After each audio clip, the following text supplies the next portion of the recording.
Penguin Random House Audio presents The Evolution of Annabel Craig, a novel by Lisa Grunwald.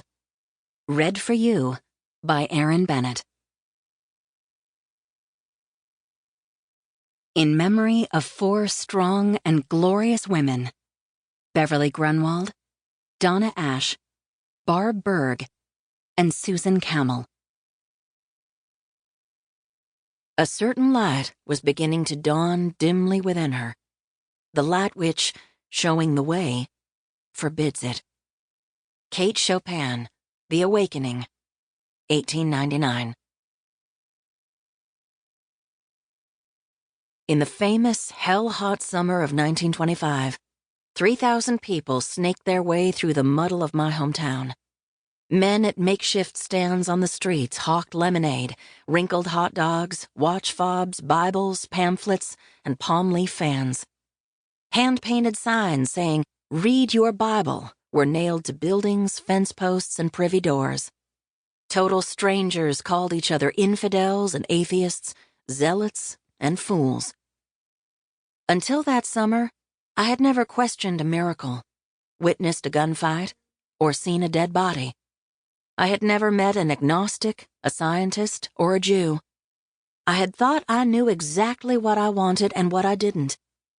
But before the summer was over, all that and much more would change. I would listen to a preacher who insisted the earth was flat, and to a zoologist who compared the teeth of humans to the scales of sharks. I would pour bootleg liquor for Yankee lawyers and scientists. I would shake hands with 2 of the country's most famous men, as well as with a piano-playing chimpanzee named Joe Mendy. I would ask myself the kinds of questions I'd never had to ask before. And I would bear witness as Dayton, Tennessee, the quiet mountain town where I'd been born, baptized, orphaned, and married, was crazily transformed into a raucous, divided, and infamous world. By chance, I was present at this world's creation. Part 1. 1. Ever since Prohibition had closed the taverns and barred liquor from the hotels, Robinson's drugstore on Main Street had been the unofficial town center. It was the place where Dayton's bigwigs met to chatter and smoke and think up ways that the town could bring in business. Robinson's was a large store, deep and wide, with gem-colored syrups glittering behind the soda fountain, and thick wooden shelves that held medicines, combs, film, books, sweets, cigars, and just about anything you could want. Folks tended to linger at the tables in back. Tippy round tables on wrought iron legs with looped feet that looked as if they could walk. On an afternoon in early May of 1925, I'd gone in to buy some buttons for my husband's shirts and to pick up a fresh roll of film, but Hank Dawson, the boy at the counter, told me my new batch of photos had just arrived. So I sat down to see how they'd turned out and to drink a cherry Coke. 2 tables in front of me, under a ceiling fan stirring their cigarette smoke, a half-dozen of the town leaders were hatching a plan. The men wore wrinkled pale linen jackets and wide ties that ended about 3 inches up from their belts. They wore straw boater hats that they kept pushing back from their foreheads in greater and greater excitement. Their topic was a brief article that had just come out in the Chattanooga Daily Times, and George Rapelier, a short, frenetic 30-year-old engineer who ran Dayton's failing coal and iron works, stood up to read it aloud. It seemed that, in New York, a group called the American Civil Liberties Union was offering to back any Tennessee teacher willing to test a new law in court. This law, which Rapp said the governor had just signed, was called the Butler Act, and it was meant to protect our state's children by forbidding the teaching of evolution in Tennessee's public schools. When Rapp finished reading the article, the men murmured and called for more fountain drinks. Then they did a small thing that would turn out to be monumental.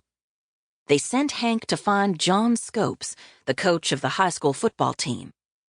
Not 10 minutes later, John came in from playing tennis, wearing a sweat-drenched white shirt, and an unsuspecting smile, and in less than half an hour, they had talked him into being arrested. They started with things like, "You filled in for Mr. Ferguson when those boys and girls were studying for their final exams, right?" And, "You taught them all about Charles Darwin, right?" And, "You don't have any particular plans for this summer, do you, John?" Frank F.E. Robinson was the drugstore's owner and also head of the Ray County School Board. Eager and affable, with a tidy, wide side part in his hair, he pulled up a chair for John and handed him an orange soda. Once more, Rapp read the article aloud. The Butler Act made it illegal to teach any theory that denies the story of the divine creation of man as taught in the Bible, and to teach instead that man has descended from a lower order of animals. Rapp was originally from New York, and he had the kind of energy I imagined all citified people did. His wiry brown hair stuck both up and out, like the hair of a cartoon character with his finger in an electric socket. He put the paper down, took a step back, and thrust an arm toward John as if calling him up to receive a medal. "They need a Tennessee teacher. We want you to be that teacher," he said. Before John could respond, the other men chimed in, "If Dayton doesn't do it, some other town will." And, "Some other town will get the glory, and the attention, and the business." I was curious, so I stayed put, just sifting through my photographs, though by now I had seen them all many times. A few were portraits I'd been hired to take, but most were still lifes I'd done for myself. A field of sunflowers, a cloud formation, my gray cat Spitfire, somehow looking annoyed. With all those men talking over each other, it was hard to figure out if they were more worked up about defending the Bible story or about becoming famous for defending the Bible story. It seemed that at least 3 of them were truly in favor of the Butler Act, and that Rapp himself was firmly against it. But gradually, I realized it didn't matter what each man believed about creation or evolution or what should be taught and where. They all agreed emphatically that testing the law in Dayton would be sure to bring in business, maybe even revive the blast furnace that had once helped the town thrive. "What do you say, John?" Rapp finally asked. John reminded them that he wasn't the regular biology teacher and had only filled in for him during review classes. "But you had them review that science textbook, right? And evolution's in that textbook, right?" "It's the state's own textbook," John said matter-of-factly. "And yes, of course evolution is in it." "Then that's that," Rapp said. "Are you willing to be our Tennessee teacher?" Both he and John wore round horn-rimmed glasses, and they happened to take them off and wipe them at the same moment. They laughed in unison and, in unison, put their glasses back on. John Scopes said he was willing. Frank Robinson looked newborn. He shook John's hand, clapped him on the shoulder, strode to the telephone at the counter, and asked the operator to connect him to the Chattanooga Times. He said, "This is F.E. Robinson in Dayton, Tennessee. I'm chairman of the school board here. We've just arrested a man for teaching evolution." Even decades later, that very same little table where the men had sat would be ensconced in the Tennessee State Museum and would feature, under glass, a card that read, "At this table, the Scopes evolution trial was started, May 5th, 1925. Here is what I knew about evolution on that day in May of 1925. Nothing. Sure, I must have studied it on at least one day in high school, because the textbook hadn't changed since I'd graduated 5 years before. But if you'd asked me about evolution then, all I would have told you is that folks who believed in it thought men had come from monkeys, and so we should pray for those folks. I'd have told you I'd heard that evolution was a conspiracy hatched by godless Yankee highbrows to turn good Christians away from the Bible and therefore destine us to spend eternity in hell.